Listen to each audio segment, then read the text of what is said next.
ఆ టాస్క్ లో చాలా డమ్ ఇలా స్టూపిడ్ గానే అనిపించింది. అటొచ్చి ఇటొచ్చి తను అంత ప్లే చేద్దామన్నా గెలవలేకపోయాడు అని. ఓకే రాము సార్ నీ మైండ్ లో ఉన్న గొప్ప ప్రణాళిక ఏంటి? సార్ ప్రణాళిక ఏం లేదు సార్. యాక్చువల్లీ 60-40% ఇచ్చారు. అది 6,000 లో, కానీ యాక్చువల్లీ వచ్చింది 10,000. అందులో పంచి ఉంటే కొంచెం నాకు డబ్బులు ఎక్కువ ఉండేవి అండ్ నాకు కొంచెం హోప్ ఉండేది. నిఖిల్ అన్న క్యాప్టెన్సీ కంటెండర్ అవ్వాలని ఉద్దేశం నాది. సో అన్నకి ఇచ్చాను. అండ్ పవన్ మా గేమ్ మా బ్లూ టీం కోసం గట్టిగా ఆడాడు కాబట్టి పవన్ కి ఒక 500 ఇచ్చాను. అండ్ గౌరవ్ కి కూడా ఖచ్చితంగా హెల్ప్ చేద్దామన్నట్టుగానే ఉండే. సో గౌరవ్ కి కూడా ఇచ్చాను, ఎందుకంటే నాకు హోప్ లేకుండే. ఎందుకు లేకపోవడమే stupidity Ramu. Sir Sai Srinivas com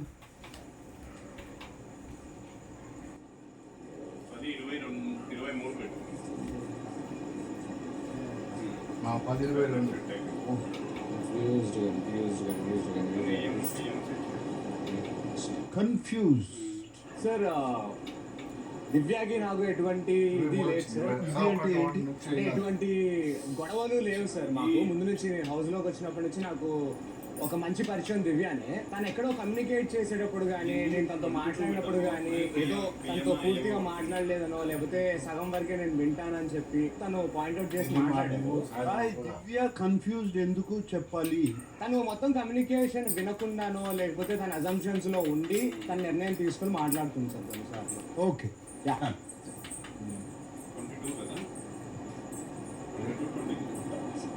toxic.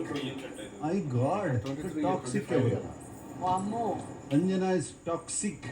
Sir ఇప్పుడు నేను కోపంలో ఎలా అయితే కొన్ని మాటలు మాట్లాడుతున్నానో, ఆమె కూడా కోపం వచ్చినప్పుడు విచక్షణ కోల్పోయి కొన్ని టాక్సిక్ గా మాట్లాడుతుంది. అది బయట వాళ్ళు కూడా చాలా రాంగ్ గా పోర్ట్రేట్ అవుతుందని నాకు అనిపిస్తుంది. బయట నుంచి వచ్చినప్పుడు నేను కూడా బయట కొన్ని చూసి వీళ్ళ మాటలు విని రాంగ్ గా అనుకున్నాను.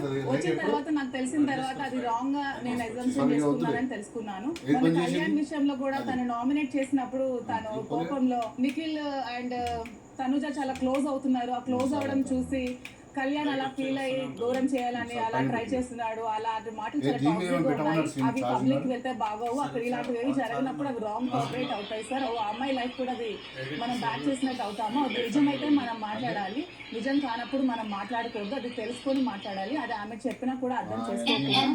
తన కోపంలో ఫస్ట్ నేను అదే చెప్పాను సార్. నేను ఎలా అయితే బిహేవ్ చేస్తానో తను అలాగే బిహేవ్ చేస్తుంది. ఇద్దరం మార్చుకోవాలని చెప్పింది.